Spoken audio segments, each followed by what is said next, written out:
بسم اللہ الرحمن الرحیم۔ رسول اللہ صلی اللہ علیہ وآلہ وسلم نے ارشاد فرمایا، جب زنا کرنے والا زنا کرتا ہے تو زنا کے وقت اس کا ایمان نہیں رہتا، جب چوری کرنے والا چوری کرتا ہے تو چوری کے وقت اس کا ایمان نہیں رہتا، جب شراب پینے والا شراب پیتا ہے تو پیتے وقت اس کا ایمان نہیں رہتا، اس کے بعد بھی اب تک اس کی توبہ کا دروازہ کھلا ہوا ہے۔ رسول اللہ صلی اللہ علیہ وآلہ وسلم نے ارشاد فرمایا، دنیا میں صرف وہی شخص ریشم پہنتا ہے جس کا آخرت میں کوئی حصہ نہیں۔ رسول اللہ صلی اللہ علیہ وآلہ وسلم نے ارشاد فرمایا، جو شخص اپنے مسلمان بھائی کی عزت اس کی غیر موجودگی میں بچائے، اللہ تعالیٰ قیامت کے دن اس کے چہرے کو جہنم سے بچائے گا۔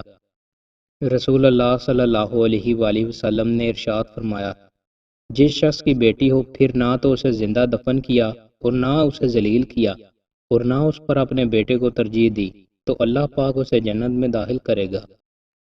رسول اللہ صلی اللہ علیہ وآلہ وسلم نے ارشاد فرمایا، جو شخص مسجد میں نماز کا انتظار کرتا ہے وہ نماز ہی میں رہتا ہے۔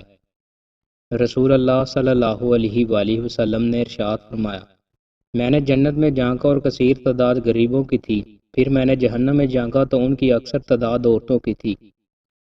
رسول اللہ صلی اللہ علیہ وآلہ وسلم نے ارشاد فرمایا، ہر چیز کا دل ہوتا ہے اور قرآن کا دل سورہ یاسین ہے، جو شخص اسے پڑھے گا گویا اس نے 10 مرتبہ قرآن مکمل کیا۔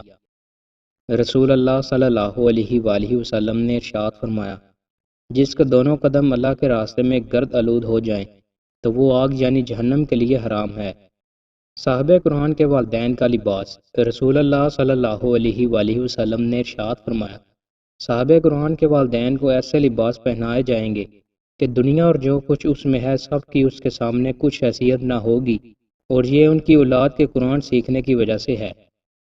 دوستوں، مزید اچھی ویڈیوز کے لیے ہمارے چینل کو سبسکرائب لازمی کریں۔ بہت شکریہ۔